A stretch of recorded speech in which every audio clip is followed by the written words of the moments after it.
A note to the reader. This book began as a question.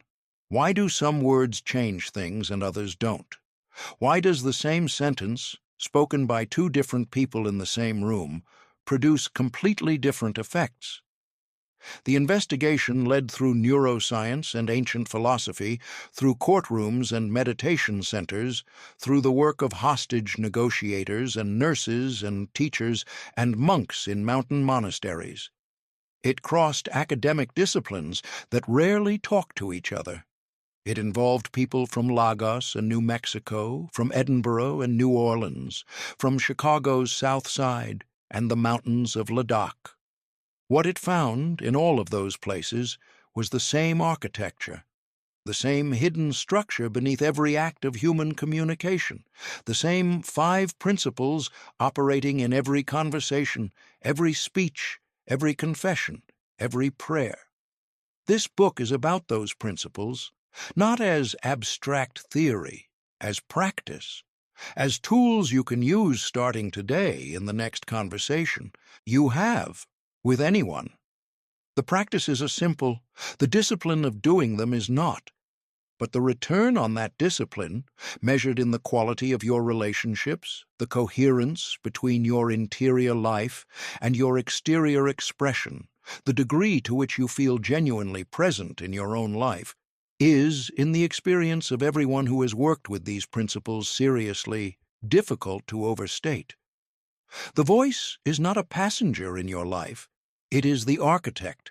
Everything that follows is about learning to build consciously. The first sound before language, there was the word. There is a manuscript no one was supposed to find. It was buried beneath 40 feet of New Mexico desert, inside a sealed chamber that predated the Pueblo civilizations by thousands of years. The archaeologists who uncovered it in the late 1990s had been looking for something else entirely. Pottery fragments, burial artifacts, the ordinary relics of a forgotten people. What they found instead was something that made 2 of them resign from the project, and a third refuse to speak about it publicly for the rest of his career. The manuscript was written on material that could not be carbon dated. The symbols on its surface belonged to no known language system. And yet 3 independent scholars who examined photographs of it reported the same experience. A deep, inexplicable sense of recognition, as if they were reading something they had always known but somehow forgotten. Rumors about the manuscript have circulated in certain academic circles ever since.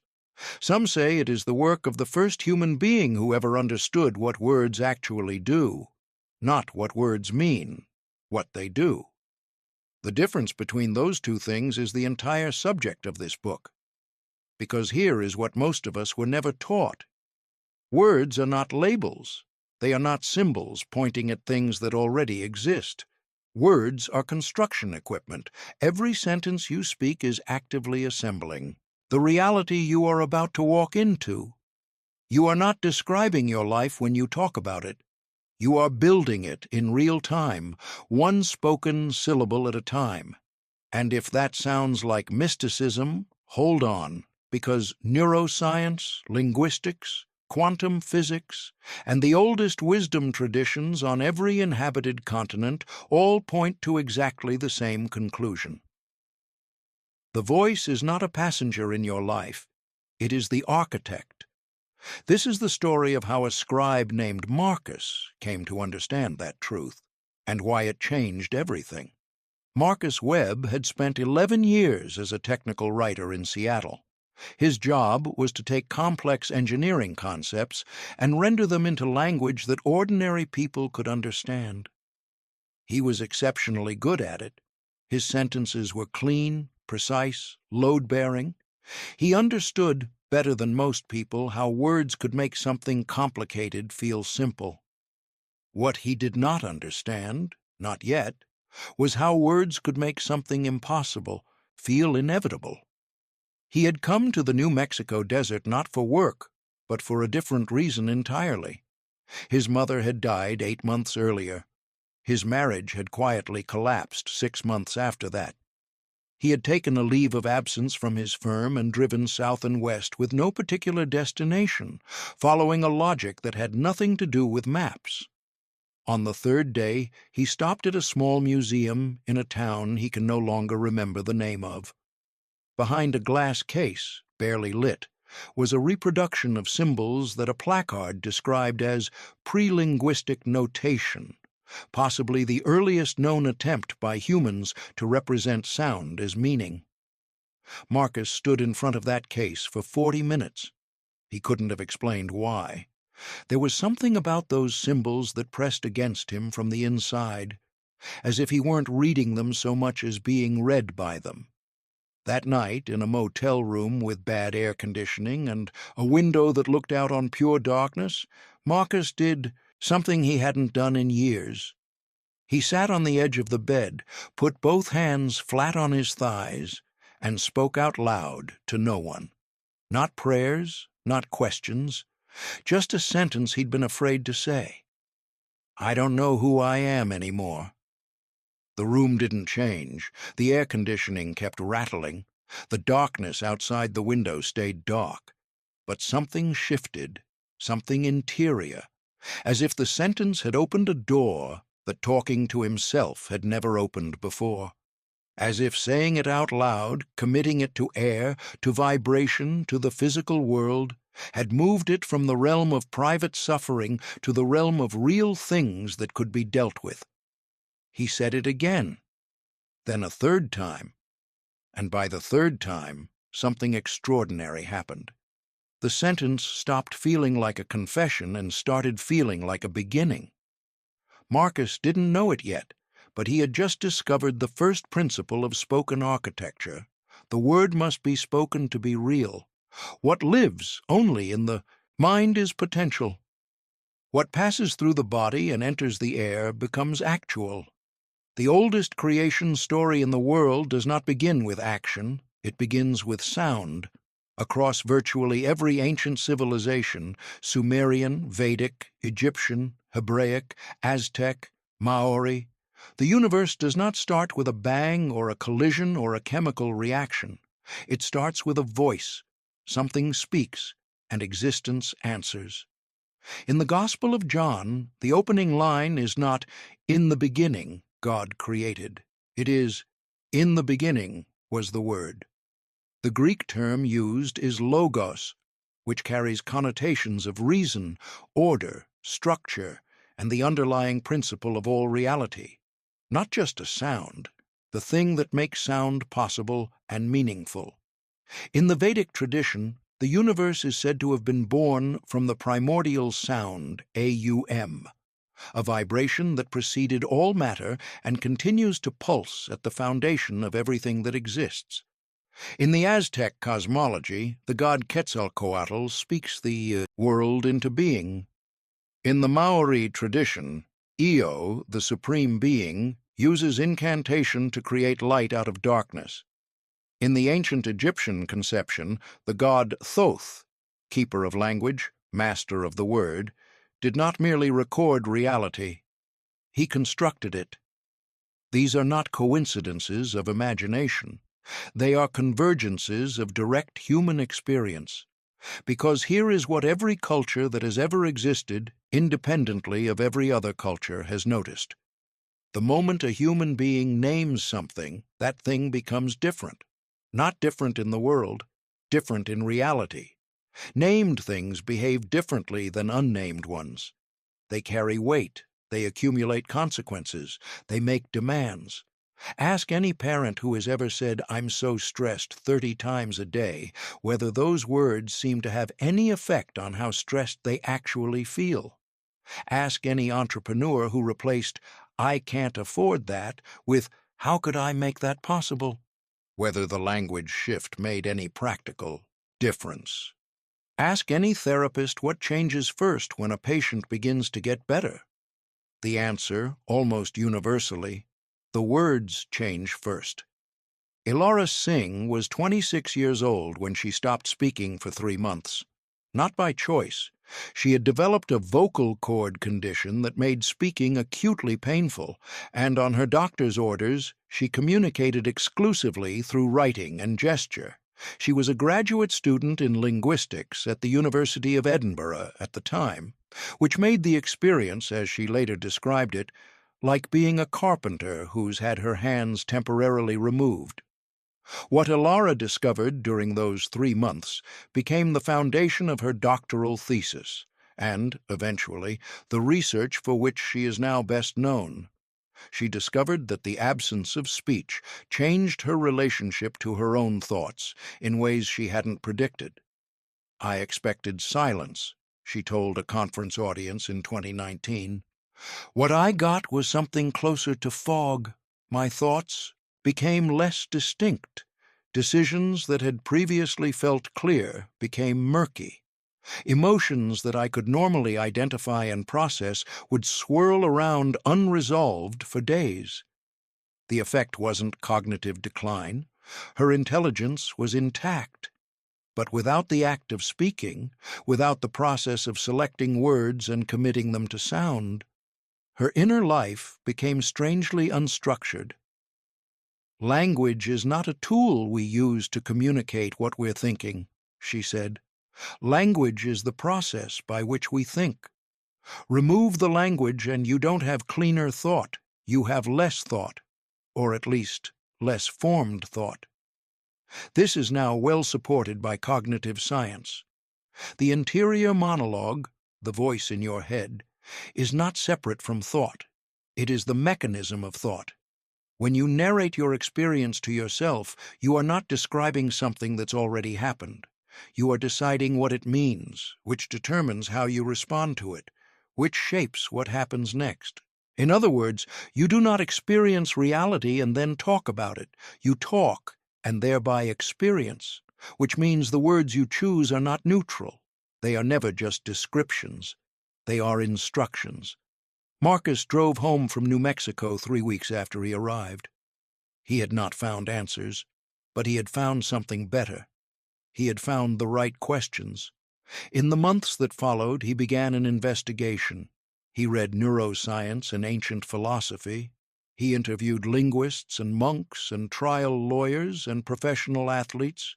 He sat in on acting classes and therapy sessions and sermons.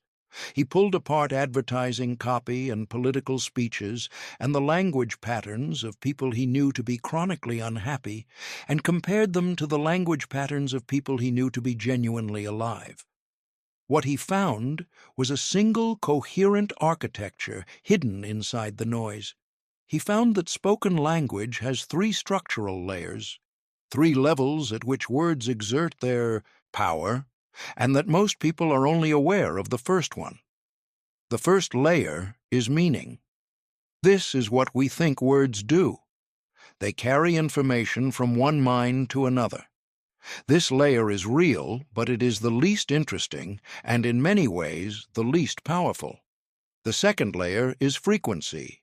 Every spoken word is a physical event, a pattern of pressure waves moving through air. These waves interact with the physical environment, with other bodies, with the nervous system of anyone in earshot. They are not just signals, they are events in the material world. This is why a lullaby works even when the baby doesn't understand the words. This is why certain pieces of music produce the same emotional response in listeners who share no cultural reference. Sound acts on flesh. The third layer, the one almost no one talks about, and the one that explains everything, is intention. Intention is the field of consciousness that surrounds and infuses the spoken word. It is what a word is, from. 2 people can say exactly the same sentence and produce completely different effects, because one of them is speaking from fear and the other from love. One is performing, the other is transmitting. One is using language as a mask, the other is using it as a window. The word, in other words, is 3 things simultaneously: a meaning, a vibration, and a prayer. And how you use it, how consciously, how honestly, how lovingly, determines which of its three functions you're activating. There is a practice Marcus encountered early in his research that he has since shared with thousands of people. It is simple enough to feel almost ridiculous, but the people who do it consistently report effects that range from subtle to genuinely transformative. For 7 mornings, before you check your phone or speak to another person, or let the noise of your day begin, you sit somewhere quiet and you speak this sentence out loud. I am the word that knows itself. What I say with truth takes form. Not as an affirmation, not as a performance, but as a declaration, made from the chest, felt in the sternum, spoken to the morning air, as if the morning air is listening. Because here is the thing, it is. Not in the way of a fairy tale, not in the way that the universe will rearrange itself in response to your wishes, but in the measurable, verifiable, scientifically consistent way that intention shapes attention, attention shapes perception, and perception shapes action, which shapes everything. The sentence works because it does 2 things at once. First, it positions you as an agent rather than a reactor. I am the word that knows itself is not a passive claim. It is an act of self-declaration that activates the part of the brain responsible for self-regulation and conscious choice. Second, it introduces accountability. What I say with truth takes form is a reminder, spoken out loud so it counts, that your words have consequences, that the language you use today is building something. After you speak the sentence, sit in silence for 2 minutes. Not meditating, not thinking, just listening, not with your ears, but with your whole body. In that silence, something often rises, a word, a feeling, a direction. Whatever it is, don't analyze it. Let it arrive. That arrival is the beginning of the practice. The manuscript found in New Mexico has never been publicly displayed, but photographs of it circulate in certain corners of the Internet, and Marcus has studied them for years. He doesn't know what the symbols mean. No one does. But he knows what he feels when he looks at them. The same thing he felt in that motel room in the desert when he said the words he'd been afraid to say. That something has shifted, that a door has opened, that what he thought was a description was actually a decision, because that is ultimately what every word is, not a label for something that already exists, not a sound escaping through your lips, a decision about what kind of world you're living in. And you make that decision, whether you know it or not, every time you open your mouth. The question that Marcus kept returning to during those New Mexico weeks was one that seemed simple but proved to be bottomless. What exactly is a word? Not in the grammatical sense, not as a unit of syntax or a carrier of denotative meaning, but ontologically. What is it, in the deepest sense, when a human being opens their mouth and pushes a pattern of vibrations into the air, and another human being receives it and is changed? Because change is what happens. This is not a metaphor. Communication produces literal, measurable, physical change in the person receiving it. Neurons fire that weren't firing before. Hormones shift. Heart rate alters. The immune system responds. The brain's language processing regions activate in patterns that can be scanned and mapped and compared between individuals, and when the communication is deep enough, those patterns synchronize. You are not the same physical organism you were before someone you love said, "I love you." You are not the same organism after a doctor says it's malignant, or a friend says, "I've always believed in you." The words move through the air, and they alter the body on the other end. They change the chemistry. They change the neural wiring. Over time, they change the structure of the brain itself. The science for this is not new. What is new is the willingness to follow its implications. If words produce physical change in the bodies of those who receive them, then the person who speaks is not just communicating information.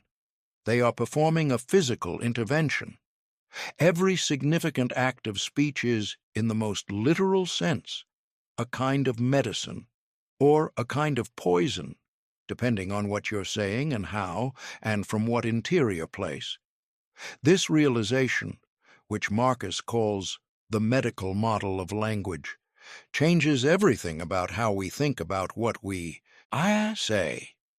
Consider what we already know, but rarely frame this way. Children who grow up in language-rich environments, surrounded by adults who speak to them frequently, responsively, and with emotional warmth, develop different brains than children who don't. Not different in some vague developmental sense. Structurally different, their neural density in language-associated regions is measurably greater. Their capacity for emotional regulation, which depends heavily on the internal language system, is more robust. Their immune systems tend to be stronger. Their lifespans, on average, are longer. Words, literally, make the brain. This process doesn't stop in childhood. Every conversation you have is shaping your neural architecture. Every internal narrative you run is either reinforcing or remodeling the circuitry of your self-concept. The voice, both the internal one and the external one, is the primary tool through which the brain constructs and continuously renovates the self, which means the stakes of what you say to others and to yourself are not trivial. They are, in the most concrete possible sense, biological. There is a woman in Portland, Oregon named Dr. Teresa Huang who has spent 15 years studying what she calls the chronobiology of self-talk. Her research traces the way habitual internal language patterns change over the course of a day and maps those changes against physiological markers like cortisol levels, heart rate variability, and inflammatory markers. Her findings are both fascinating and sobering.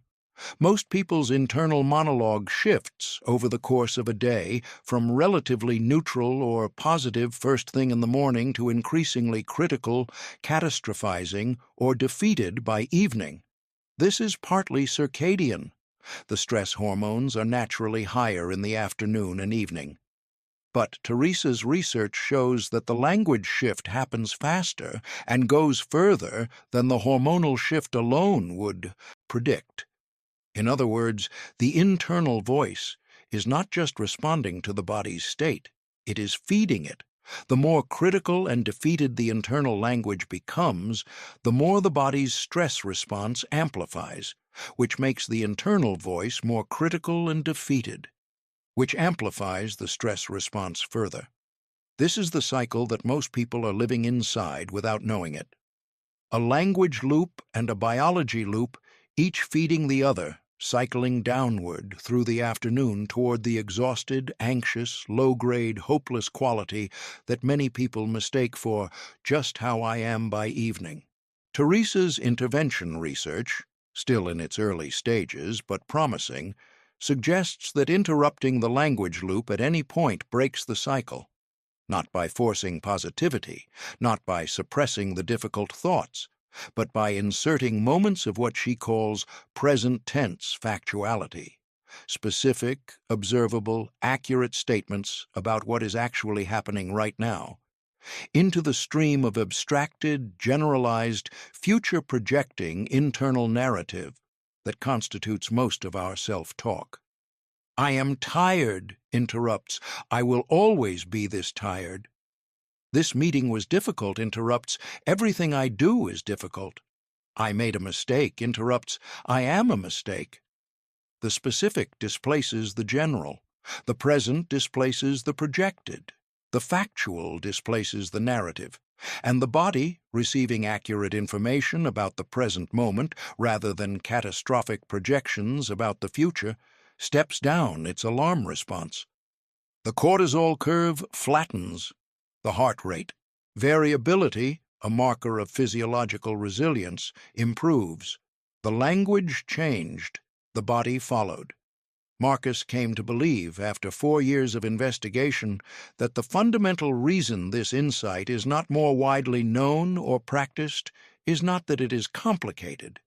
It is that it asks something most of us have been trained in 1,000 subtle ways to avoid. It asks us to take responsibility for the words we use, not in the shallow sense of being careful or polite or professional, in the deep sense of understanding that the words we habitually speak to ourselves and to others are not epiphenomenal. They are not just the label on the package of our actual inner life. They are, in the most precise way, the manufacturing process. The words are making something, every time, whether we intend it or not. To know this is to know something uncomfortable, that there is no neutral speech. There is no talking that isn't also building or unbuilding something. There is no casual sentence that doesn't contribute in some small but real way to the architecture of your reality.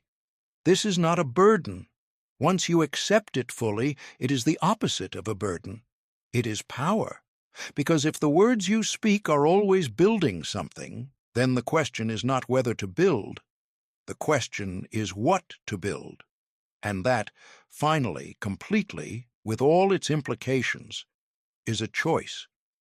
The first principle of spoken architecture. The word must be spoken to be real. And what you make real with your words is always, at every moment, something you can choose. The frequency beneath the voice. Why what you feel when you speak matters more than what you say. In 2003, a young woman named Lyra Okonkwo walked into a hospital in Lagos, Nigeria, and refused to leave until someone explained something to her. She had been working as a nurse on a pediatric ward for 2 years. During that time, she had noticed a pattern that confounded everything she had been taught in nursing. School. 2 patients with the same diagnosis, receiving the same treatment, in adjacent beds. One would improve, one would deteriorate.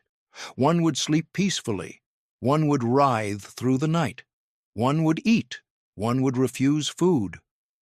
The variables that the medical literature suggested should account for this, age, pre-existing conditions, socioeconomic status, didn't fully explain what Lyra was seeing, because the variable she kept returning to, the one she couldn't fit into any official framework, was this: what the doctors said to patients when they first entered the room. Not what they said in the sense of diagnosis or prognosis, but how they said it.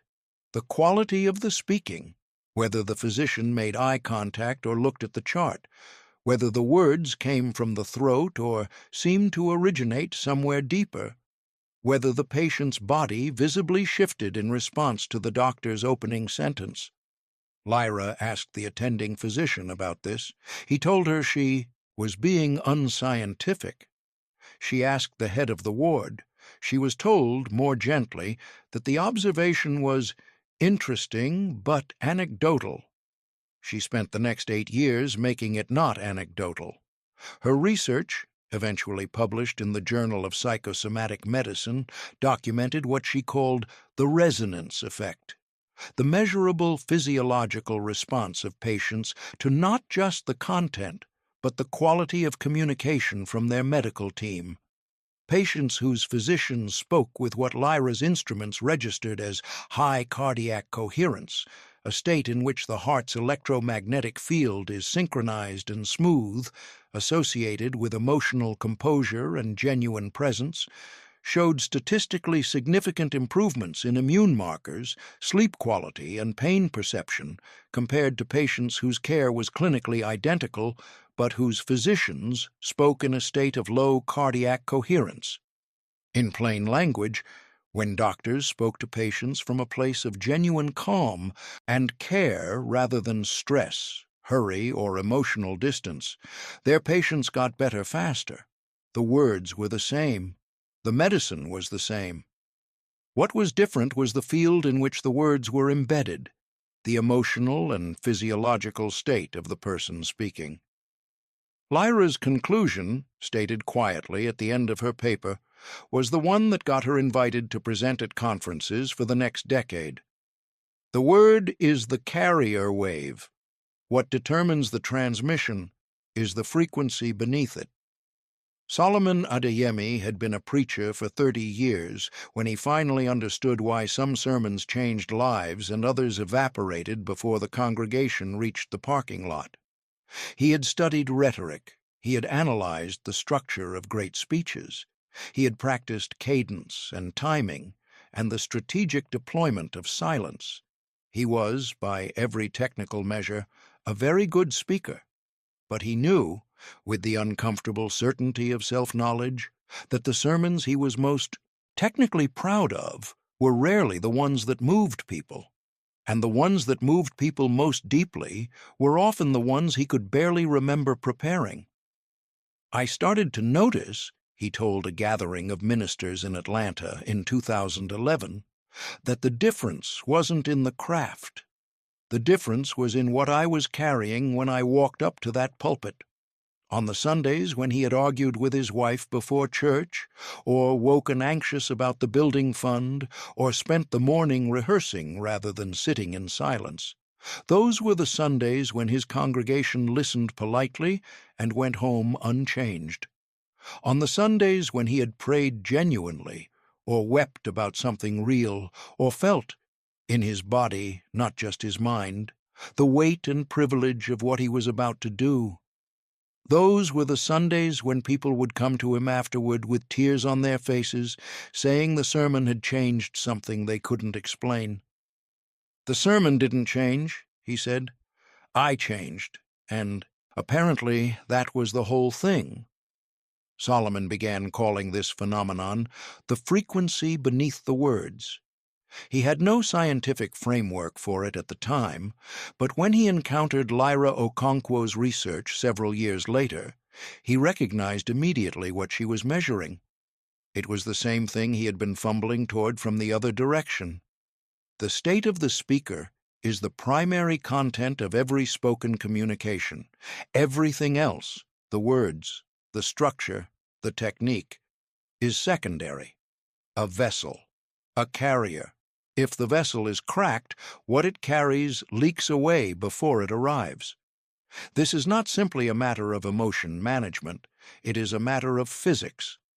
The human heart generates an electromagnetic field that extends several feet beyond the body. This is not metaphor, it is measurement. The Heart Math Institute has been documenting it since the 1990s. When you stand in proximity to another person, your electromagnetic fields are interacting, literally, physically, measurably, affecting each other's nervous systems. When you speak, you add to that field the mechanical force of sound waves, pressure differentials moving through air at 343 meters per second, carrying the precise pattern of your vocal cord vibration into the bodies of anyone within range. The person you are speaking to does not just hear your words, they are physically altered by your speaking. Their cortisol levels shift, their vagus nerve responds. Their brainwave patterns migrate toward synchrony with yours, a phenomenon called neural coupling that neuroscientist Uri Hasson has documented extensively at Princeton. In Hasson's studies, subjects listened to recordings of someone telling a story. Using fMRI, Hasson's team could observe which brain regions activated in the listeners. What they found was remarkable. The listeners' brains didn't just process the story, they replicated the speaker's brain activity. The same neural patterns that fired in the speaker as they lived through and narrated the experience fired, with a slight delay, in the listener. The closer the listener's and speaker's brain patterns matched, the better the listener understood and retained the communication. In other words, you do not transfer information when you speak. You transfer experience. You transfer states. The question is what state you're in when you do it. Marcus spent a month studying Lyra's research and Solomon's sermons before he arrived at what he now considers the most important practical insight in all of his investigation. Technique is the container. State is the contents. You can have a masterfully crafted container, the perfect words, the ideal structure, the right amount of pause and emphasis and vulnerability. And if you fill it with anxiety or performance anxiety or unconscious resentment, that is what you are delivering. The container just makes it look nicer. And conversely, you can have a rough, unpolished, technically imperfect delivery, and if it is filled with genuine presence and honest intention, it will land. It will change something. It will be remembered. This is why children are so often more persuasive than trained adults. They have no technique, but they have undefended presence. When a 5-year-old tells you they love you, there is no other content in that statement. The field is clean. This is also why the most powerful communicators in history, the ones whose words you still know, decades or centuries after they were spoken, were not primarily technicians. They were people who had achieved, through discipline or suffering or spiritual practice, a high degree of coherence between what they believed and what they said, between their interior frequency and their external expression. Integrity, in the original Latin sense, means wholeness, the integer, the undivided number. A person of integrity is someone whose interior and exterior are the same thing, whose words are a transparent window into their actual state, not a polished performance in front of it. When such a person speaks, the effect is qualitatively different from what happens when a skilled performer speaks the same words. The audience doesn't just hear something, they feel something. Something changes in the room. The air is different. This is not mysticism. It is physics meeting psychology, meeting the ancient embodied intelligence of the human animal, an intelligence that knows, at a level below conscious thought, when it is in the presence of something real. Arjun Kapoor was 31 years old and had been meditating for 12 years when he first encountered the teaching that he says reorganized everything else he knew. He was in a small village in the mountains of Ladakh, northern India, attending a teaching given by a monk who was over 90 years old and spoke no English.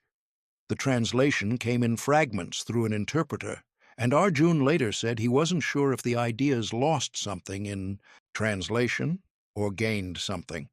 The monk said, "Most people think the problem is choosing the right words. The real problem is choosing the right state. Choose the state, and the words will find you." Arjun had been a financial consultant.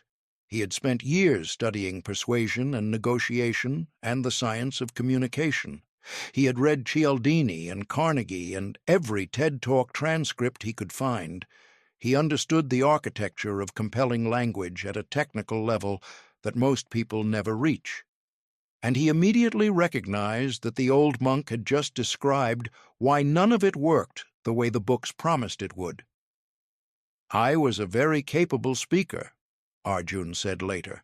"I could construct an argument. I could read a room. I knew when to be direct and when to be indirect. But I was always performing. I was always running a program. This technique, now this technique. Watch for this signal. Deploy this approach." And people could feel it. They couldn't name it, but they could feel it. After the trip to Ladakh, Arjun began a different practice. Before any important conversation, a negotiation, a difficult confrontation, an important presentation, he would spend 15 minutes not preparing his words, but preparing his state. He would sit quietly and focus his attention on his heart. He would breathe slowly and recall something he genuinely felt grateful for, letting the emotional shift happen in his body rather than just his mind. He would ask himself one question before walking into the room. Am I present enough to actually see this person?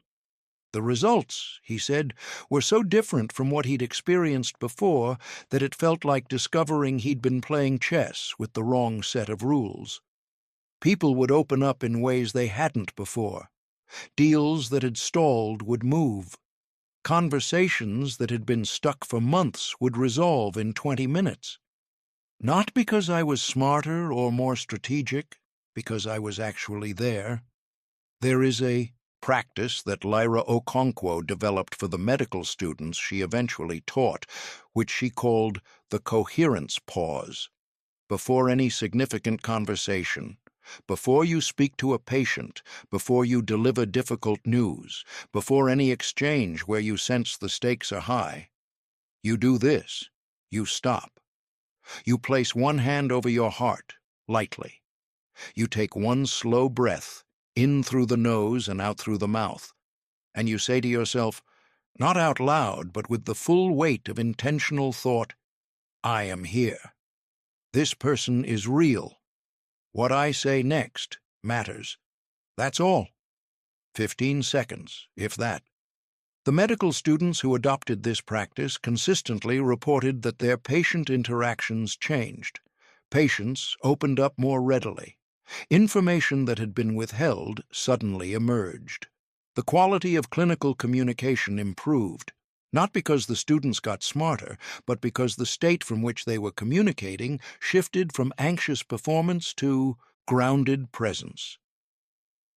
The coherence pause is not a trick. It is not a manipulation. It is an act of alignment, bringing the frequency beneath your words into sync with the intention behind them. Because here is the thing about the frequency beneath the voice. It is always broadcasting. You don't choose whether to transmit a state when you speak. You only choose whether to do it consciously or unconsciously. Unconscious transmission is the norm.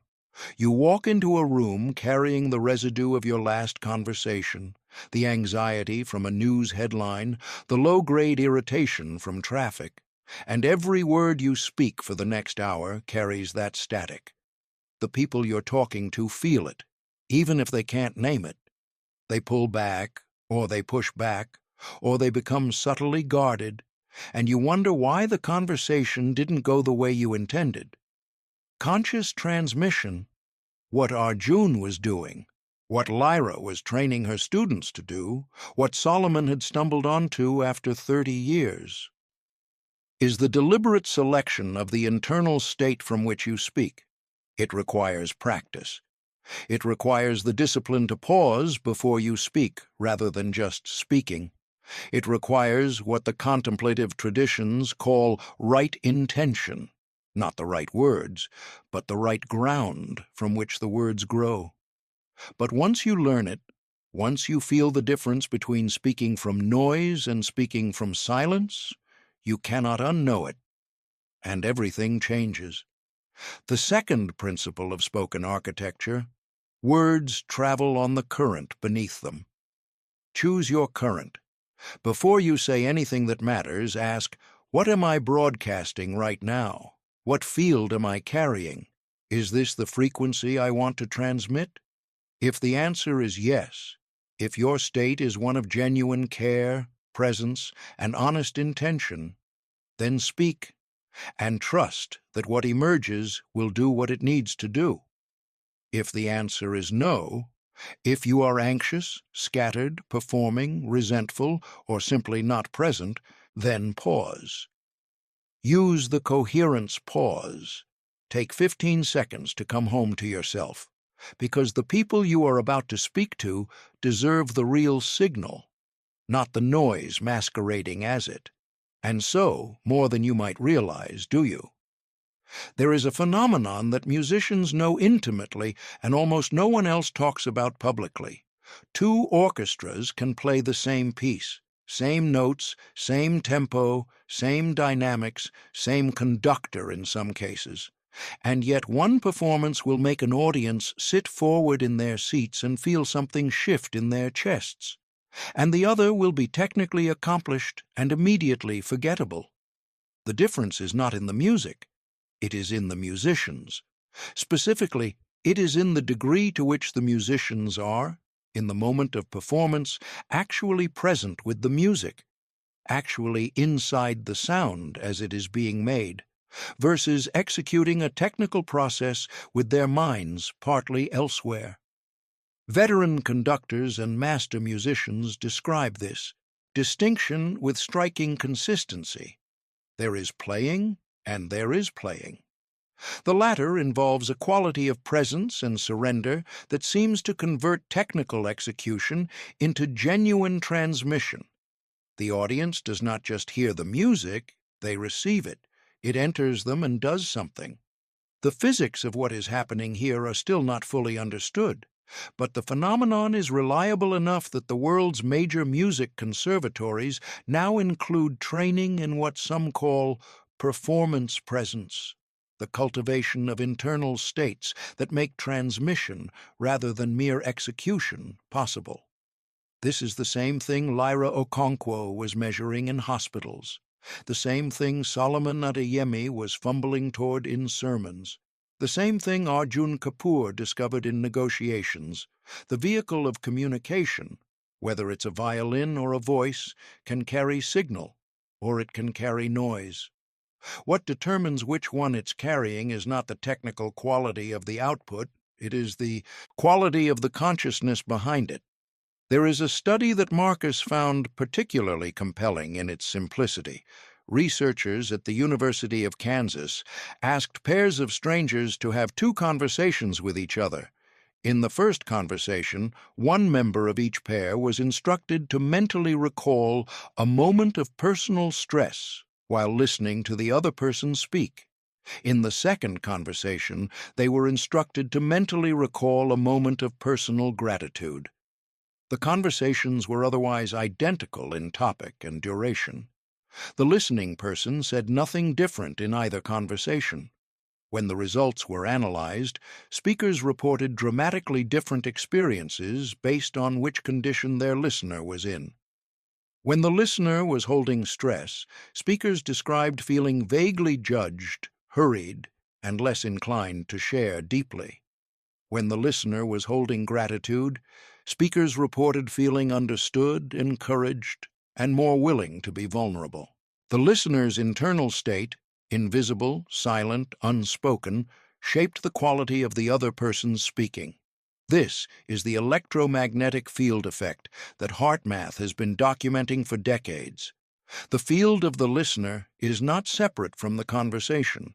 It is an active participant in it. What the listener is carrying, what frequency they're broadcasting silently, is as much a part of the communication as anything anyone says, which has this remarkable implication. How you listen is a form of speaking. The state you bring to receiving someone else's words is itself a transmission. This is why the best conversations feel different from merely adequate ones. In the best conversations, both parties are not just exchanging information. They are holding each other in a frequency of genuine attention and care. And that holding creates conditions in which both people can say things they wouldn't otherwise say, think thoughts they wouldn't otherwise think, and arrive at places neither could have reached alone. The frequency beneath the voice includes the frequency of listening, and both are chosen. The practice of choosing your state before you speak is not, of course, something you can do perfectly or completely. States are not levers you can pull at will.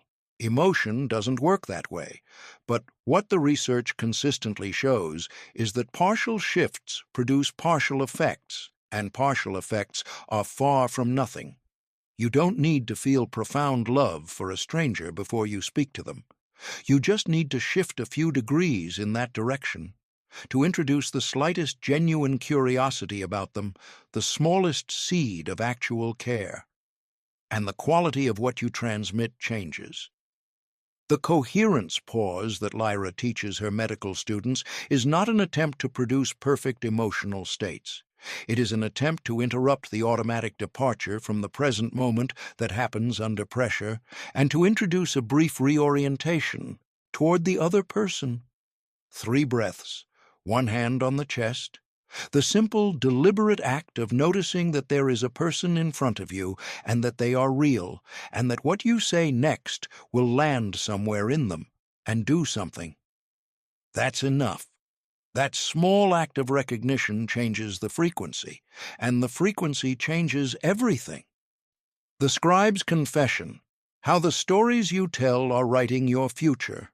In the summer of 1987, a PhD candidate named Daniel Graves was photocopying his dissertation in the library basement of the University of Chicago when the machine jammed for the third time and he said out loud to himself and to no one, "Nothing I do ever works."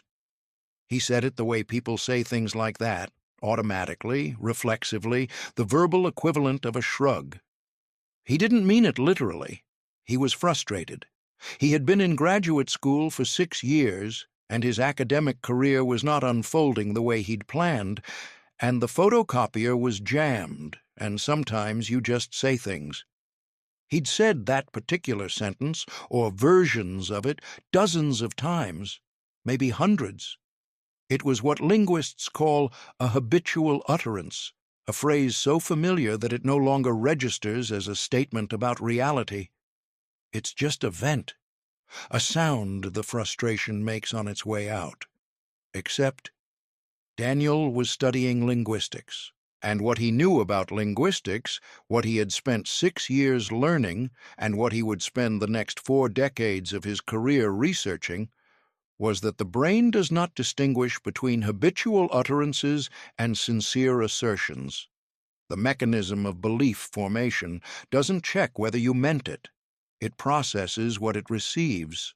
So when Daniel said, "Nothing I do ever works," for the 100th or 200th time, his brain didn't add a footnote that said he was just frustrated.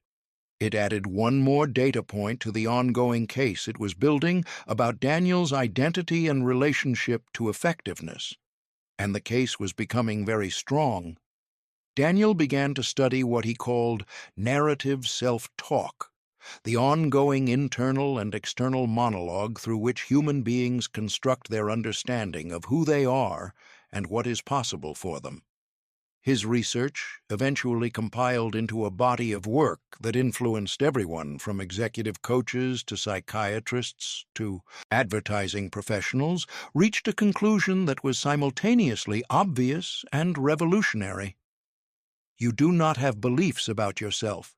You have stories. And stories, unlike beliefs, can be rewritten. The distinction matters enormously. A belief feels like a fact. I'm not good with numbers. I don't handle stress well. People like me don't get opportunities like that. These feel like reports on fixed interior reality, like inventory you've taken of a warehouse and found the shelves in a particular configuration. But they are not facts. They are the edited, curated, repeated summary of a series of events. And like all summaries, they leave enormous amounts out. They are the conclusion of a story you've been telling, not a description of something permanent, which means that if you change the story, you change the conclusion. This is not the naive optimism of just think positive. It is something more precise and more demanding, conscious narration, the deliberate choice to tell the story of your experience, including its difficulties and failures and genuine pain, in language that preserves your agency rather than surrendering it. There is a world of difference between "I failed" and "I failed at this," between "I'm broken" and "I'm hurt," between "nothing works" and "this particular approach isn't working." The difference is not comfort.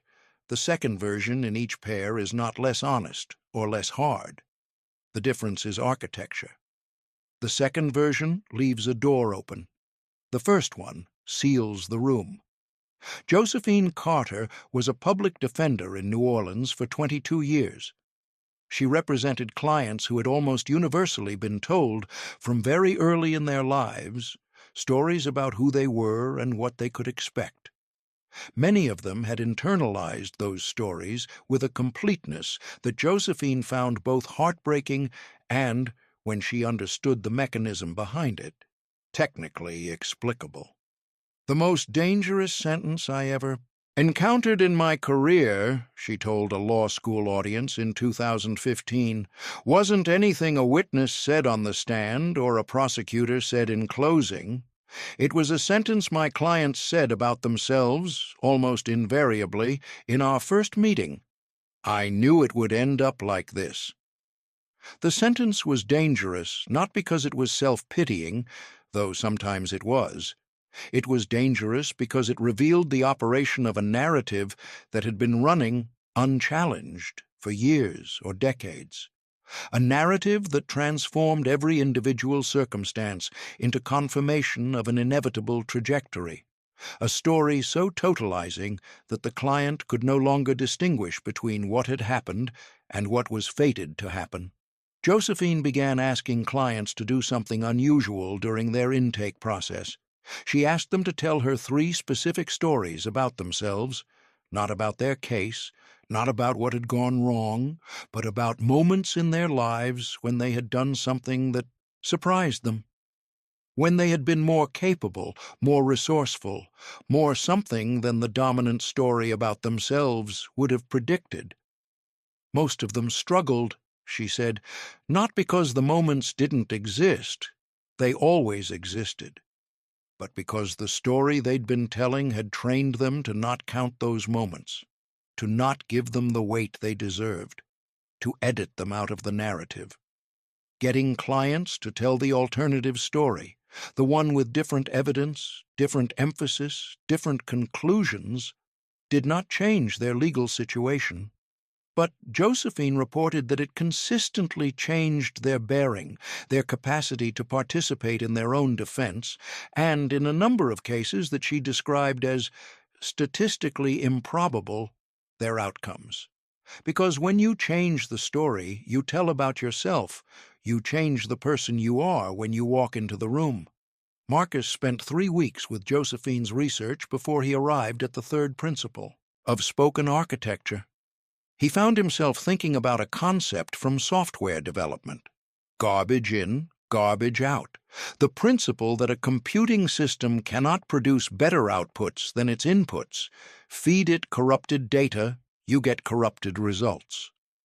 The narrative layer of human consciousness operates on the same principle. Feed it stories of helplessness, limitation, and inevitable failure, and the cognitive, emotional, and behavioral outputs will reflect those stories. Not because human beings are simple machines, they are emphatically not, but because the narrative is the operating system. Everything runs on it. What made the human case more interesting than the software case, Marcus realized, was this. Humans can audit their own operating system, and then they can change it. Not quickly, not without effort, and not by simply replacing negative stories with positive ones. That is the shallow version of this insight, the one that produces motivational posters and not much else. But by doing something more precise, reauthoring, taking the same events and re-narrating them with greater honesty, greater nuance, and above all, greater acknowledgement of your own role as an active participant rather than a passive recipient. The neuroscience of this is now fairly well established. The brain has a phenomenon called the narrative self, a continuous, largely unconscious process by which the prefrontal cortex synthesizes experience into coherent stories that then become the framework for future interpretation. The narrative self is not a luxury, it is a survival mechanism. We need to be able to make meaning from events, to find patterns in experience, to have some model of who we are and what to expect from the world. Without narrative, experience would be a chaos of disconnected sensory events, with no organization and no usability. But the narrative self has a critical flaw. It is extremely resistant to revision. Once a story becomes established, once it has been told enough times, reinforced by enough confirming events, and embedded in the automatic processing systems of the brain, it functions as a lens. Everything that comes in gets processed through it. Confirming evidence is given full weight. Disconfirming evidence is discounted, reinterpreted, or simply not registered. This is why people stay stuck, not because they lack intelligence or effort or intention, but because the story they're telling is selecting the data that keeps it intact. The way out is not motivation. The way out is narration. Specifically, it is what psychologist James Pennebaker discovered in decades of research. Expressive writing and speaking about significant personal experiences, when done with honesty and sufficient depth, reliably produces measurable improvements in physical health, psychological well-being, and behavioral outcomes. The mechanism, Pennebaker believes, is the conversion of unarticulated, emotionally charged experience into language, which allows the brain to process it, organize it, and file it as something that happened rather than something that is always happening. When you don't speak your story, when you carry it internally, looping and unprocessed, it doesn't stay still. It grows. It generalizes. It starts claiming territory it has no right to. When you speak it, honestly, specifically, without either dramatizing or minimizing, it becomes information, and information can be worked with. There is a practice that Daniel Graves developed over 40 years of studying narrative self-talk. It is deceptively simple. He calls it the revision. Once a week, ideally Sunday evening, but timing is less important than consistency, you sit with a journal or with a trusted person and you do 3 things. First, you identify the dominant story you told about yourself in the past week. Not the events of the week, the story, the narrating voice, the recurring sentence. What was the through line of how you described yourself, and to others, between last Sunday and today? Second, you ask, is this story true? Not, is it false? Is it true? Does it account for all the evidence? Is it as nuanced as it should be? Does it grant you agency where you had it and remove agency where you genuinely didn't? Third, and this is the part most people resist, you revise. You retell the story of the week with greater accuracy, not greater optimism, greater accuracy, including the hard things, but including also the moments you may have dismissed, the small acts of competence or courage or kindness that the dominant narrative would have glossed over. This is what Josephine was doing with her clients. This is what Pennebaker was documenting in his research. This is what the narrative self needs in order to grow rather than calcify. Regular, deliberate revision. Not reinvention, revision. You are not making up a better story. You are telling a truer one. Marcus came to believe that the third principle of spoken architecture was also the most practical one because it was the one most directly tied to choice. You cannot always choose your circumstances. You cannot always choose your emotional response. You can't always choose whether something hurts. But you can almost always choose the story you tell about it. Not instantly and not without effort. But you can choose it. And that choice, repeated consistently over time, does something that no amount of technique or positive thinking can replicate. It changes who you are. Because the story you tell is not a reflection of your identity. The story you tell is the construction site of your identity. It is the place where the self is made, in language, one sentence at a time. So here is the question. The third principle asks, what story are you writing? Not the story of your past. That story has been written. But the story you are telling now, the one being composed in real time in the words you use to describe yourself to yourself and to others, in the habitual sentences that have become so familiar, you no longer hear them as sentences, but just as the way things are. That story is live. It is being written right now, and you are holding the pen Decide what you want the next sentence to say. James Pennebaker's research on expressive writing began, famously, with a peculiar observation. People who disclosed personal traumas to him in the context of his studies seemed to get physically healthier afterward. Not just psychologically, measurably, biologically healthier. Their blood pressure improved, their immune function increased. They visited doctors less frequently. This shouldn't have been surprising, and yet it was, because the dominant model of trauma treatment at the time was predicated on the idea that expressing painful experiences increased distress rather than reducing it. Conventional wisdom held that talking about difficult things stirred them up, and stirring them up made them worse. Pennebaker's data said otherwise, and the reason, when he investigated more deeply, turned out to be elegant. The act of translating an experience into language, of choosing words that capture it, structuring it into a narrative with a beginning, middle, and implicit meaning, activates the left hemisphere's organizational and meaning-making faculties in a way that pure emotional experience does not. The experience gets metabolized. It moves from the body's alarm system, where it has been living as a vague, unresolved, always threatening presence, into the narrative memory system, where it becomes a specific thing that happened at a specific time and is therefore no longer happening now. In simple terms, speaking the story gives the brain permission to file it. Unfiled experience is what produces the compulsive looping, the intrusive thoughts, the ways in which past events seem to continue making claims on the present. Not because the past is powerful, but because the past hasn't been fully translated into past tense yet. It's still running as present tense experience in the nervous system because it has never been fully narrativized. The spoken word, honest, specific, not avoiding the difficulty but also not dramatizing it beyond its truth, performs the filing function. It tells the nervous system, this is what happened. It has a shape. It has edges.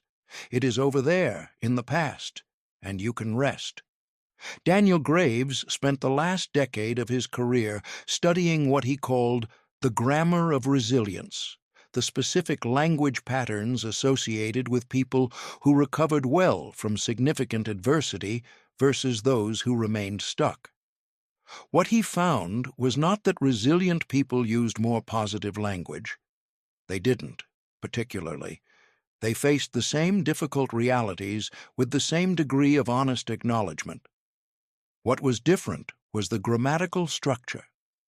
Resilient people, when describing hardship, tended toward what linguists call agentive language, language that preserved their role as an actor in events rather than a recipient. Not, I was fired, but I lost that job.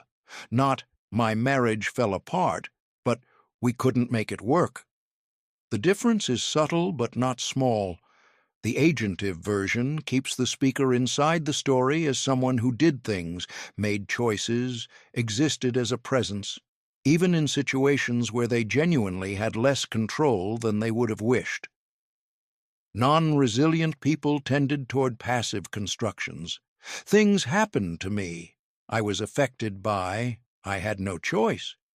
These constructions were often accurate descriptions of genuinely constrained situations. But the grammatical passivity reinforced a model of selfhood in which the speaker was an object of forces rather than a participant in events. And that model, applied consistently across a life, produced the experienced sense of helplessness that it was describing. The language was not just describing their psychology. It was their psychology. Changing the grammar changed the interior experience. This is not about pretending to have had more control than you did. It is about finding the grammatical structure that is most honest about the full picture, which almost always includes more agency, however small, than the passive version acknowledges. I was in a terrible situation and I made the best choices I could with the information I had is more accurate than either I had no choice or I made all the right decisions. And it produces a different person. Not a person who feels good, necessarily, but a person who feels real, present, accountable, and therefore capable of doing something different next time, which is ultimately what resilience is. The sacred geometry of conversation, the hidden structure in every exchange of words. In 1972, a young anthropologist named Renata Flores traveled to a remote valley in the Peruvian Andes to study a community that had been almost completely isolated from the outside world for 3 generations.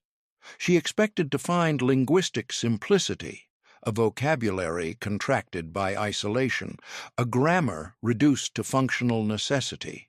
What she found instead was the most structurally sophisticated spoken tradition she had ever encountered. The community had developed over centuries an elaborate protocol governing every category of spoken exchange. There were specific forms for morning greetings and evening farewells, for beginning a difficult conversation and for closing a negotiation. There were words that could only be spoken standing, words that required physical contact, words that had to be preceded by a particular silence of at least 3 breaths. Most striking to Renata was the community's concept of what she translated as the living conversation, the idea that every exchange of words creates a third presence in addition to the 2 speakers.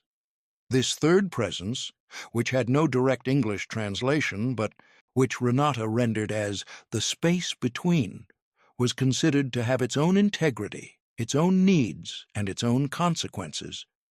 The community's language protocol was built largely around respecting and tending to this third presence. They didn't experience conversation as 2 people exchanging information, Renata wrote in her field notes. They experienced it as 2 people co-creating a temporary living entity, and like any living entity, it could be nurtured or harmed. It could grow toward health or toward sickness. It could outlive the conversation and affect the world beyond it, or it could collapse and leave damage behind. Renata spent 18 months in the valley. She returned to the United States with notebooks full of field work and a conviction that would anchor the rest of her career, that the Western conception of conversation as the transfer of information between individuals was not just incomplete, but structurally misleading. It missed the most important thing about what happens when human beings speak to each other. What happens, Renata argued, is creation. The linguistics of conversation, the academic field known as conversational analysis, has spent 60 years documenting the hidden architecture of spoken exchange, and what it has found in tens of thousands of transcribed conversations across dozens of cultures and languages is consistent with Renata's intuition in ways that should be surprising but somehow isn't. Conversation has structure. Not just the obvious structure of turn-taking and topic progression, but a deeper structure, a geometry of engagement that determines whether 2 people leave a conversation closer together or further apart, energized or depleted, opened or closed. The geometry is not random. It is not culturally relative. It follows identifiable patterns that appear across every studied human community, and it can be learned, practiced, and deliberately shaped. Marcus spent 6 months with the conversational analysis literature before he arrived at what he now considers the single most important structural insight in his entire investigation. It is this: every conversation has a direction, and the direction is set by the first 40 seconds, not the first sentence, the first 40 seconds. The opening, which includes not just words but tone, posture, the speaker's apparent state, and above all, whether the opening conveys that the speaker is more interested in being heard or in hearing. In conversation after conversation, across thousands of recorded exchanges, the researchers found that conversations in which one participant opened by conveying genuine curiosity, a structural posture of listening before speaking, of asking before asserting, consistently produced richer, more generative outcomes for both parties than conversations that opened with assertion, performance, or self-reference. This held even in contexts where one participant had formal authority or superior knowledge: the manager who opened with a question rather than a declaration, the teacher who opened with curiosity rather than instruction, the expert who began by asking what the other person already understood rather than beginning with what they needed to know. The direction set by the opening 40 seconds was almost never fully reversed. Conversations that began with one person dominating the air tended to stay dominated. Conversations that began with genuine exchange tended to stay generative. The geometry was set at the entrance. Isaiah Wells had been a hostage negotiator with the FBI for 19 years before he published his memoir, in which he articulated what he called the 12 seconds of decision. In the opening moments of any contact with a subject in a barricade situation, the moment when everything depends on whether the person on the other side of the door chooses to listen or to escalate. Isaiah said the most important thing was not what he said. It was the quality of the silence he brought to the words. "I've walked up to a lot of doors," he wrote, "knowing that the next sound I made would determine whether someone lived or died. In those moments, technique leaves you. Strategy leaves you. What you've got left is whatever you actually are, and that either lands or it doesn't." What Isaiah had learned over 19 years was that human beings in extreme distress have a finely calibrated detector for authenticity. They can hear, at a level below conscious analysis, whether the person speaking to them is actually present or is running a script. And if they detect the script, they disengage. In the context of hostage negotiation, disengagement can be fatal. The 12 seconds of decision, Isaiah explained, were the window in which the subject's nervous system assessed the fundamental question: is this a real person talking to me, or is this a procedure? If they heard a real person, if the words were embedded in the right frequency, emerging from a place of genuine care and presence rather than tactical calculation, the window opened. Not always to resolution, but to conversation, and in negotiation, conversation is everything. "I never negotiated anyone out of a crisis," Isaiah wrote, "but I've been in the room when a real conversation did." The geometry of conversation has 4 primary variables, according to Renata's framework. Marcus encountered them in a paper she published in 1989 and has used them as an organizing structure ever since. The first variable is presence, the degree to which each participant is actually attending to what is happening in real time rather than to their internal monologue, their preparation, their performance anxiety, or the conversation they wish they were having. Presence is not passivity. It is a form of active attention that makes genuine response rather than scripted reaction possible.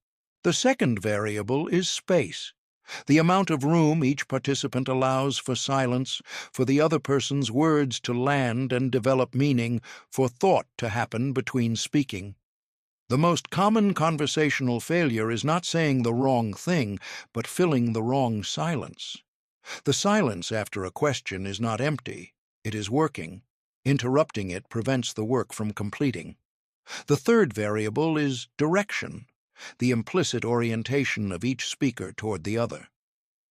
Are you in this conversation to give or to receive, to understand or to be understood, to solve or to explore?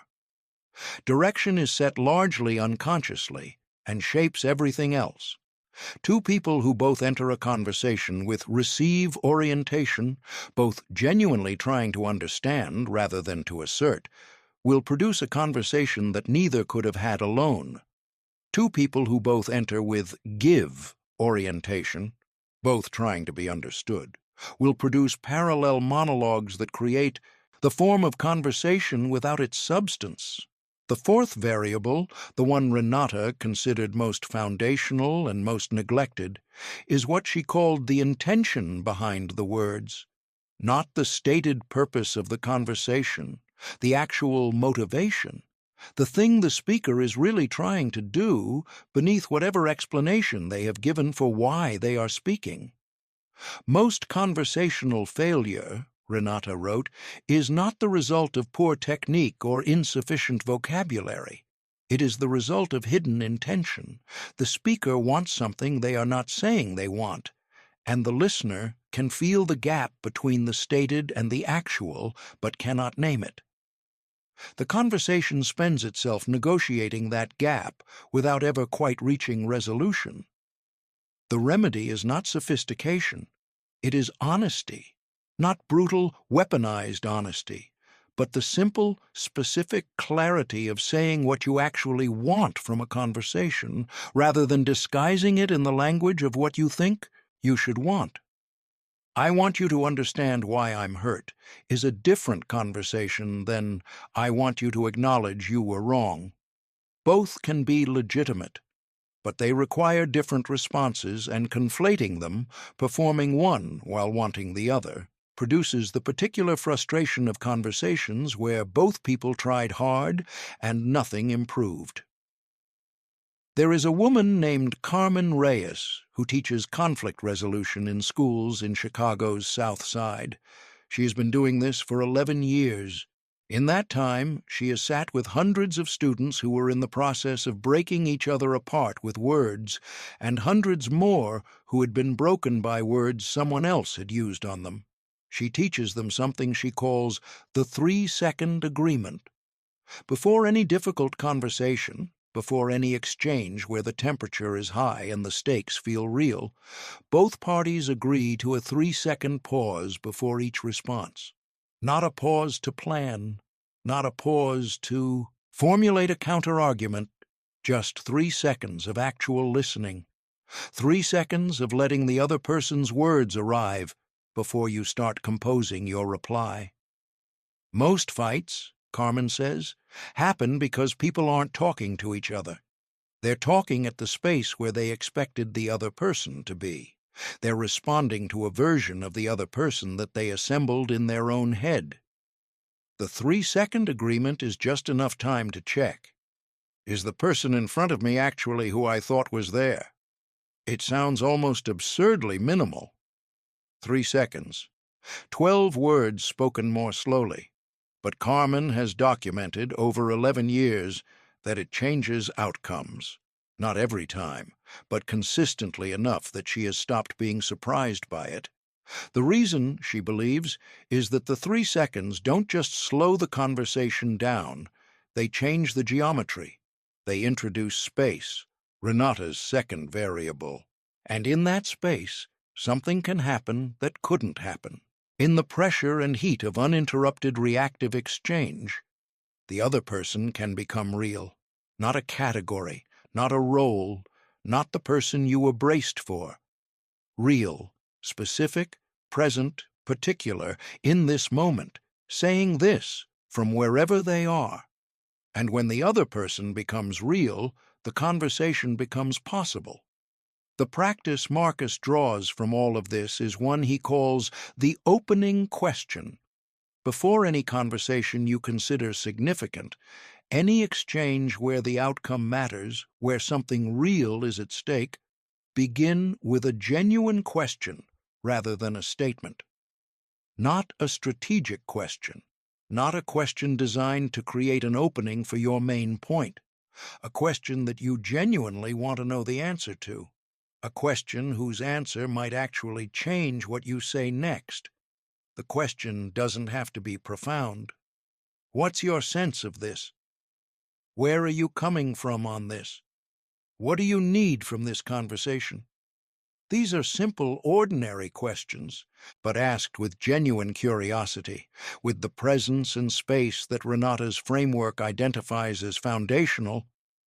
They do something that no amount of preparation or technique can substitute for. They tell the other person, "I am here to understand," before I am heard. This conversation is not just mine. And that information, delivered in the first 40 seconds, setting the geometry of everything that follows, changes the direction of the conversation before a single substantive word has been exchanged. The fourth principle of spoken architecture: conversation is a geometry you create together. Set it with curiosity before you set it with content. The opening question is how you do it. There is a form of conversation that linguist Deborah Tannen spent a career studying, which she called rapport talk, communication whose primary purpose is not the transfer of information, but the establishment and maintenance of human connection. Its counterpart is report talk, communication focused on content, facts, and conclusions. Most conflicts about communication style, Tannen argued, are really conflicts between people who are primarily rapport talking and people who are primarily report talking, each finding the other's approach baffling, insufficient, or frustrating. The person who wants to discuss a problem is often actually doing rapport talk. They want to feel heard, accompanied, understood. They are not primarily looking for solutions. The person who responds with solutions is doing report talk. They heard a problem and are delivering relevant information. Both are doing what they believe conversation is for. Neither is doing what the other needs. This mismatch accounts for an enormous proportion of the frustration, loneliness, and disconnection that people experience in their most significant relationships. Not because people are failing at communication, but because they are succeeding at different kinds of communication simultaneously. The fourth principle of spoken architecture is relevant here. The opening question, the question asked with genuine curiosity before the conversation begins, can reveal which kind of conversation this needs to be. What do you need from me right now? Do you want me to listen, or are you looking for ideas? Is a question that almost never gets asked, and yet whose answer would redirect enormous amounts of conversational energy toward usefulness and away from frustration. It requires a certain willingness to be surprised, a certain suspension of the assumption that you know what the other person needs, a genuine openness to the possibility that what they need is different from what you'd need in the same situation. That openness is, again, a choice about frequency. It is the choice to come into the conversation to receive before you give. Isaiah Wells, in his memoir, described the moment in his career when he understood the difference between listening and waiting to speak. He was in the second year of his negotiation training, working a barricade situation in rural Virginia. The subject, a man named Raymond, who had lost his job, his home, and contact with his children in the space of 6 months, was not responding to any of the standard approaches. He would talk briefly and then fall silent. The silence would stretch for minutes, and every time Isaiah or one of his colleagues tried to fill the silence with another question or another offer of help, Raymond's voice would take on a new quality of hostility and withdrawal. Isaiah's supervisor eventually told him to stop talking. "Just listen," she said. "Don't fill it. Let it breathe." For the next 40 minutes, Isaiah barely spoke. When Raymond said something, Isaiah acknowledged it, briefly, specifically, without adding new content. "I hear you. That sounds like it was devastating. I can imagine how that felt." And then he waited. In the silences, something happened. Raymond began to go deeper. The rehearsed hostility softened into something raw. The scripted anger revealed the grief underneath it. The man behind the barricade, brick by brick, became visible. Not a situation to be managed, but a person in extraordinary pain who needed, more than anything else, to be genuinely heard. 4 hours in, Raymond came out voluntarily. Afterward, Isaiah's supervisor said something he has quoted in every presentation since. The silence wasn't empty. You were in it. That's what he could feel. This is the geometry of conversation at its most fundamental level. Presence is active. Silence is not the absence of communication. It is a form of communication, one that, when inhabited with genuine care and attention, transmits something that words often cannot. The space you hold for another person's words to arrive is not passive. It is a gift. And in some conversations, it is the most important thing you can give. The word you are learning to speak from the deepest thing you know. Eleanor Marsh was 81 years old when she said the thing she had been afraid to say for 60 years. She said it in a letter. Not because she was a coward. Eleanor had spent 60 years being one of the bravest people her family knew. But because the sentence she needed to say had never, in 6 decades of attempts, found its way past her throat. It existed in her. She had been aware of it for years, pressing against her sternum like something that needed to be born. But every time she approached it in conversation, something else came out. The careful, safe, acceptable version, the edited draft. The letter was addressed to her daughter, whom she had not been fully honest with about anything important in 30 years. In the letter, Eleanor did not explain or justify or prepare the ground. She simply said the thing. And then something happened that she described to her granddaughter weeks later in terms that have stayed with that granddaughter ever since. It was like the universe exhaled, Eleanor said. Like something that had been held at enormous tension for an enormous time was finally allowed to be what it actually was. I didn't feel relief. I felt recognition, as if I'd said a word that had been waiting to be said since before I was born, and saying it was less an act of bravery than an act of surrender. I finally stopped arguing with what was true. Her daughter called her 2 days after the letter arrived. The conversation lasted 4 hours. It was not entirely comfortable. It rearranged things between them that would take years to fully settle. But Eleanor, who died 18 months later, told everyone who asked that those 18 months were the most alive she had felt since her 20s, because she had finally spoken her actual word. There is a question that recurs throughout every wisdom tradition Marcus encountered in his years of research. It appears in the Sufi poetry of Rumi, in the Vedanta philosophy of Shankaracharya, in the Jungian concept of individuation, in the existential psychology of Viktor Frankl, in the neuropsychology of self-narrative. The question is this: what are you beneath the stories about you?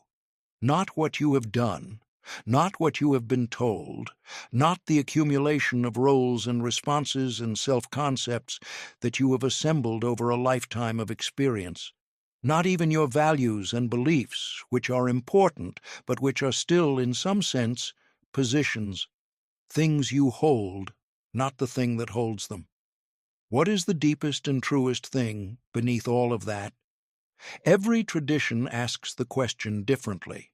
Every tradition arrives at a different way of describing the answer, but they converge with remarkable consistency on a single structural claim: that what you are, at the foundation, is not a thing but a process, not a noun but a verb, not a fixed identity but an ongoing act of expression. You are not a self that then speaks. You are a speaking that is always in the act of creating a self. This is what Eleanor understood in that moment of writing the letter. What she had been protecting, what she had been keeping safe by not saying the true thing, was not herself. It was a particular story about herself, a carefully maintained narrative, and the maintenance of that narrative had cost her, over 60 years, exactly the aliveness she had been trying to protect. When she let the narrative go, when she spoke the word that was truer than the story, she did not lose herself. She found something more herself than she had known she was. Marcus had been investigating the architecture of the spoken word for 4 years when he arrived at what he now considers the fifth and final principle. He had been reading about a researcher named Thomas Hubel, a teacher whose work sits at the intersection of trauma therapy, spiritual practice, and collective healing, when he encountered a phrase that stopped him. Hubel wrote, "Trauma is what happens when something is too much, too fast, or too soon, and the organism doesn't have the resources to process it. The result is that experience gets encoded but not integrated. It lives in the body, active and alive, but not available to the consciousness that needs to work with it." Marcus read the sentence 3 times, and then he read it again, because he realized he was reading a description not just of individual trauma, of the kind that comes from acute events, but of something more pervasive, something he had been seeing in every conversation, every speech, every piece of communication he had studied. Most people are not speaking from the present moment.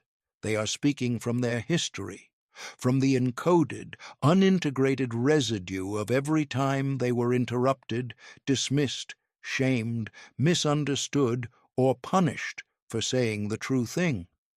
Every conversation they are in is, on some level, every conversation they have ever had. The voice that comes out, when we are not being deliberate, is not our current voice. It is an average of all the voices we have been trained to use, shaped by feedback and consequence, and the learned understanding of which words get which responses. This is not a pathology. It is how learning works. But it becomes a problem when the training is older than the situation, when you are using a voice shaped by circumstances from 1987 to navigate a conversation happening in 2024. The fifth principle of spoken architecture is the most difficult and the most important. Learn to speak from the present moment rather than from your history. This does not mean ignoring your history. It means developing enough awareness of where your voice is coming from, enough contact with the present moment, to know when you are speaking the true current thing and when you are replaying an old recording. There is a Guatemalan therapist named Miriam Castellanos who has spent 25 years helping indigenous communities process collective and intergenerational trauma. In her practice, she uses a technique she learned from her grandmother and has since formalized and shared with colleagues around the world. She calls it the naming ceremony. In its simplest form, it works like this. A group of people gathers in a circle. One by one, each person speaks a single sentence, not about their history, not about their problems, not about their identity or their role. Just a sentence that is true right now, in this moment, about this room, this gathering, this specific quality of being alive on this particular day. I notice my hands are warm and my breathing is shallow. I feel the weight of the week and also something that might be hope. I am here, which is something I sometimes forget to notice. The sentences are modest. They are specific. They are almost boring in their simplicity. And yet Miriam reports consistently that these circles produce states of connection and mutual recognition that hours of more conventional group therapy often fail to achieve, because the sentences are true, specifically, presently, unperformatively true. And truth, spoken directly from the present moment without ornament or strategy, carries a frequency that the human animal recognizes at a preconscious level as something rare and worth attending to. The naming ceremony works because it trains people to do what almost no one is consistently able to do, to speak from where they actually are, rather than from where they think they should be, or where they have been, or where they are trying to appear to be. This is the final challenge of spoken architecture, not the hardest to understand. That would be the frequency work of Chapter 2, Or the narrative revision of Chapter 3, but the hardest to actually do in the moment, under pressure, with the stakes high and the old recordings running.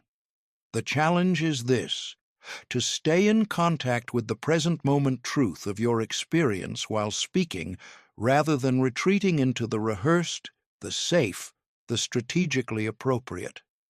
It requires first a practice of self-awareness, a developed capacity to notice, in real time, where your words are coming from. Are they coming from genuine current feeling and thought? Or are they coming from a script, from habit, from the need to maintain a particular impression, from fear of what might happen if you said the more honest thing? This noticing is not a criticism of yourself. It is information. It is the navigation data you need to make conscious choices about your communication, rather than replaying automated sequences. Second, it requires what the Zen tradition calls beginner's mind, the capacity to approach each conversation as genuinely new, genuinely uncertain, genuinely open to surprise. Not innocence in the sense of naivety, but freshness in the sense of real contact, the willingness to not know in advance what this conversation will require of you. Most communication is, in this sense, not communication at all. It is transaction, the exchange of predetermined positions, each party representing their stance as fully formed, defended, and requiring only the other's acknowledgement to be complete. Nothing new enters, nothing changes. Everyone leaves with exactly what they brought. Real conversation, the kind that actually changes something, that both parties remember, that produces insights neither could have had independently, requires that at least one participant be genuinely in contact with the unknown, genuinely open to being changed. And this, above all, requires speaking from the present, from the actual current state of not knowing, from the honest, undefended truth of where you are right now. Marcus has a practice he has shared with every class, every workshop, every group he has worked with for the past several years. He calls it the 3 truths. Before any significant spoken act, a difficult conversation, an important presentation, a public performance of any kind, sit quietly for 5 minutes and speak out loud 3 sentences. The first is a sentence about your current physical state, specific and honest. My shoulders are tight and I have a low-level headache from staring at screens. Not a complaint, an acknowledgement, an act of contact with the body you are actually in. The second is a sentence about your current emotional state, also specific and honest, without dramatization or minimization. I'm anxious about being judged and also genuinely excited about the idea I want to share. Both are allowed. Both are true. The sentence contains the whole picture. The third is a sentence about your current intention, not what you want to achieve, what you want to give. I want to share something I've come to believe is genuinely useful and leave room for people to disagree with it. These 3 sentences take approximately 90 seconds to speak. They are not magic. They do not guarantee outcomes.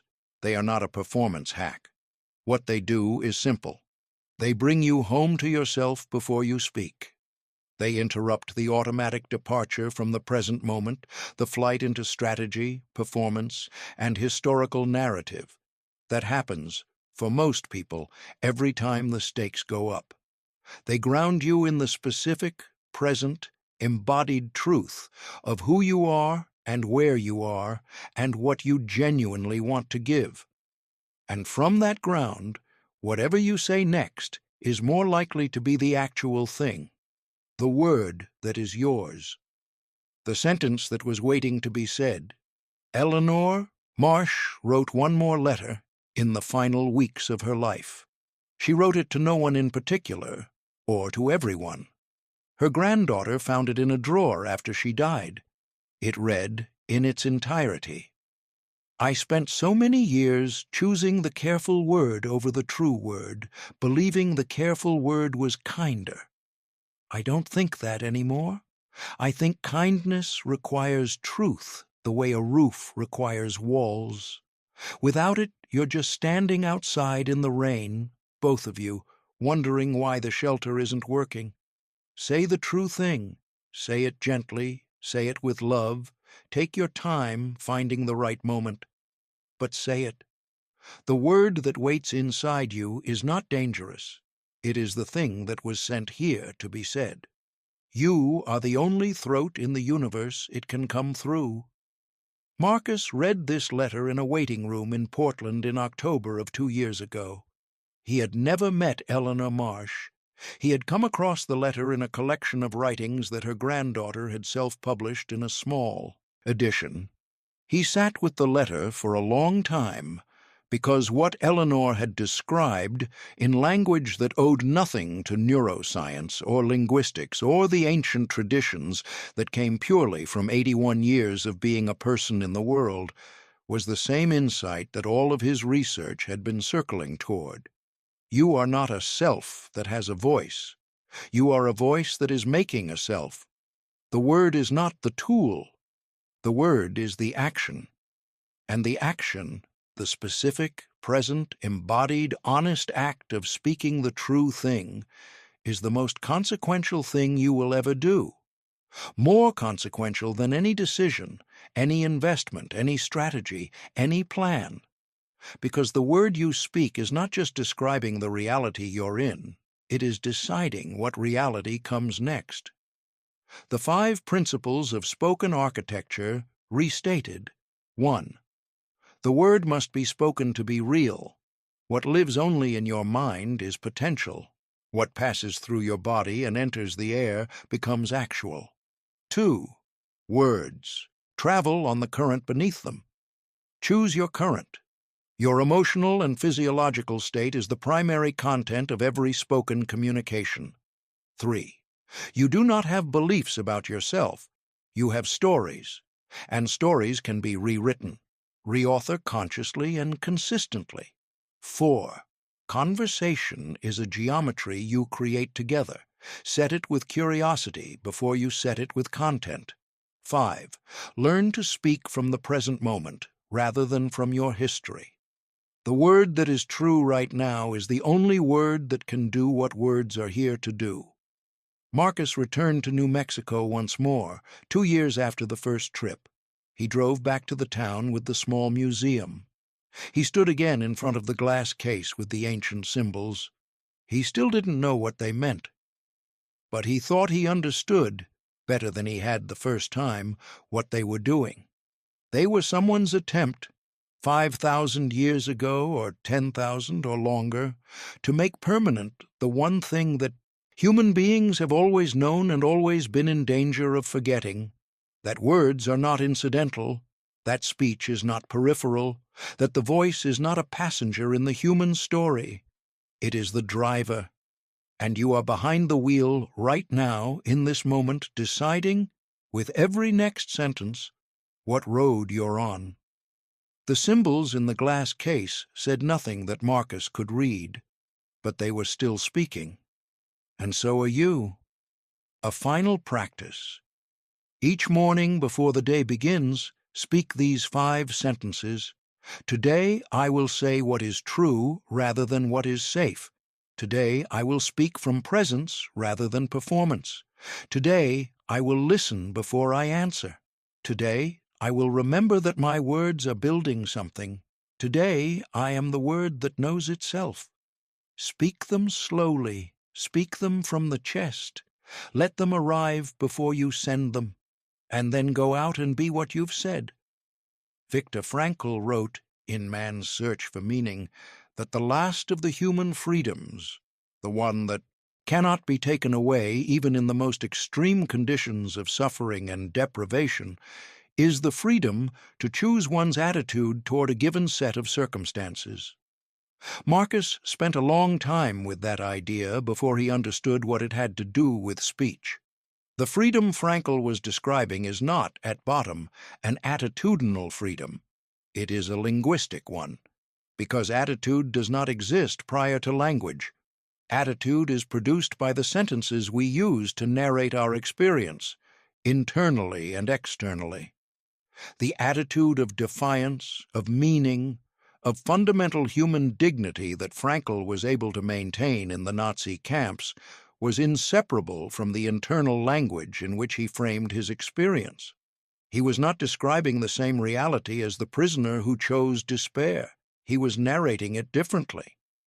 And the narration was the experience. This is the ultimate claim of the fifth principle, that the boundary of the speakable is the boundary of the experienceable. What you can say, what you have the courage to put into words, the honesty to name accurately, the presence to speak from your actual current state, is the dimension within which you can live consciously. Everything else is happening to you. But what you can speak, you can be with. And what you can be with, you can work with. And what you can work with, you can transform. There is a conversation Marcus has had dozens of times in workshops and seminars and one-on-one conversations that goes something like this. A participant, usually someone who has been paying close attention, who has been moved or challenged by the material, comes up afterward and says some version of, "I understand all of this, I believe it. But when I'm in the moment, when I'm actually in the conversation or the presentation or the difficult exchange, I forget everything. I go on autopilot. I can't seem to use any of it when it counts." Marcus's answer is always the same. You're not supposed to use it in the moment. You're supposed to use it before the moment and let the moment take care of itself. The practices in this book are not techniques for in-the-moment deployment. They are practices for building, over time, the internal conditions that make conscious speaking possible. You don't do the three truths exercise in the middle of a difficult conversation. You do it in the morning, before the day starts, when there's no pressure. And then you live the day that the exercise prepared you to live. The 3-second agreement doesn't work because you remember it during a fight. It works because you've rehearsed it enough that it becomes a reflex. The pause happens without thought because you've practiced pausing. The opening question doesn't work because you consciously deploy it as a tactic. It works because you've genuinely cultivated the curiosity that makes it natural. Every practice in this book is preparing the field, not programming the moment. Eleanor Marsh was not an extraordinary person in most senses of the word. She was a schoolteacher in rural Vermont for 35 years. She raised 2 children. She had a difficult marriage and a good friendship with her next-door neighbor that outlasted both of their marriages. She volunteered at her church. She worried about money and her health and the world in the ordinary ways. What was extraordinary about her, what made her granddaughter preserve that final letter and share it eventually with Marcus and through Marcus with readers, was not that she achieved anything remarkable. It was that at the end of a full life she had arrived at a clarity about speech and truth and the relationship between them that most people never reach. She had learned, in 8 decades of living, that words held back become weights carried, that the sentence you don't say accumulates interest, that the true thing withheld, year after year, in favor of the safe or the acceptable or the strategic, does not become smaller. It becomes the thing that everything else is built around, the hidden structural element that shapes the building without ever being named. And she had learned, late, she said, but not too late, that saying the true thing was not the risk she had thought it was. The relationships that couldn't survive me saying what was actually true, she wrote in one of the letters her granddaughter shared, turned out not to be relationships, they were arrangements. And arrangements, when they end, leave you emptier than you started. She was not advocating for tactlessness or cruelty or the naive unburdening of every thought onto every available audience. She was advocating for the specific courage of the word that is yours, the sentence that lives in you because it is the truth of your particular experience and no one else's. That word is not dangerous. That word is why you're here. The voice is not a passenger in your life. This is where Marcus began. 4 years ago, in a New Mexico motel room, saying out loud the sentence he'd been afraid to say, and discovering in the act of saying it that something had shifted, that the speaking was not just expressing his reality, it was, in some essential way, making it. The voice is the architect. The words you speak are the blueprints, and the building, the life you are constructing day by day, sentence by sentence, conversation by conversation, is the ongoing record of what you chose to say. This is not a comfortable insight. It removes the luxury of passivity. It makes the habitual complaint costly. It gives weight to the throwaway sentence, the half-serious self-criticism, the story told once too many times until it became true. But it is also, finally, completely, the most empowering thing that is true about being human, because it means there is always more to say. The conversation is never finished. The architecture is never complete. Every morning brings a new blank page, a new first sentence, a new opportunity to decide, consciously, deliberately, from the deepest and most honest place you can access, what kind of world you're building and who you are in it. The word you were born to say is still forming. It is becoming more precise with every conversation you have, every story you revise, every moment of coherence between what you feel and what you actually say. You will not say it perfectly. No one does. But you will say it more fully tomorrow than today, if today you practiced speaking from where you actually are. That is enough. That, it turns out, is everything. Speak the true thing, not the safe thing, not the expected thing, not the version that requires no courage. The true thing from your body, from your present moment, from the deepest place you know how to access, because you are the only throat in the universe it can come through. And the universe is waiting. The 5 principles, a summary for practice. Principle 1. The word must be spoken to be real. What lives only in your mind is potential. What passes through your body and enters the air becomes actual. You are not describing your reality when you speak. You are building it. Choose your words as you would choose your tools. Principle 2. Words travel on the current beneath them. Choose your current. Your emotional and physiological state is the primary content of every spoken communication. Before any significant exchange, prepare your state, not just your content. The coherence pause, one breath, one hand on the chest, one genuine acknowledgement of the person in front of you, changes what you transmit. Principle 3. You do not have beliefs about yourself. You have stories, and stories can be rewritten. The narrative you tell about your experience is not a description of fixed reality. It is an ongoing construction. Revision is not denial. It is the discipline of telling a truer, more agentive, more honest story than the automatic one.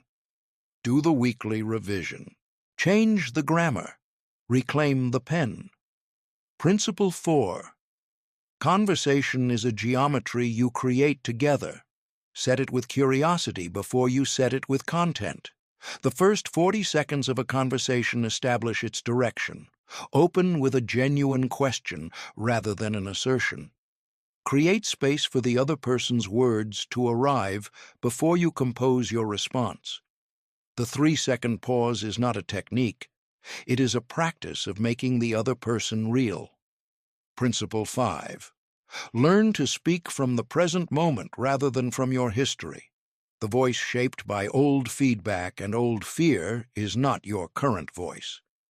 Practice the 3 truths before significant communication: your physical state, your emotional state, your actual intention. Speak from where you are, not from where you were trained to be. The daily practice.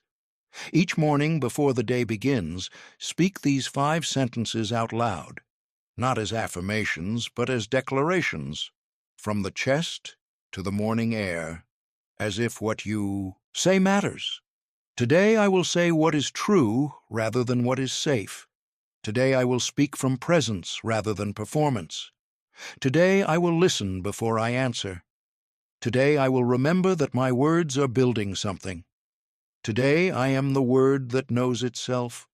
Then go out and be what you've said. You are the only throat in the universe it can come through. Eleanor Marsh.